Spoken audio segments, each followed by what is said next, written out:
Hi guys, this is John at Team One Automotive, and today we're going to be talking about our vehicle inspection process. The purpose of the vehicle inspection process is essentially to put pictures in front of the customer so that way they can see what we're talking about, and there's no guessing of, oh, what is this part, what is that part. Not everyone can make it out here into the shop to actually get underneath the vehicle and see what's going on and see what we're talking about. So this is meant to put that picture and that image in front of the customer. So the first step in the process is us up front. We'll get the vehicle checked in, check things like the wipers, the windshield, the body condition of the vehicle.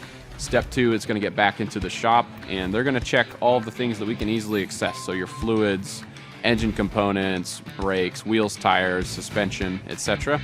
And then when we build our estimate for the repair, we're also going to go in and edit those pictures and put pointers towards the objects of concern and their condition. So we're going to color code them as well, green, yellow, red.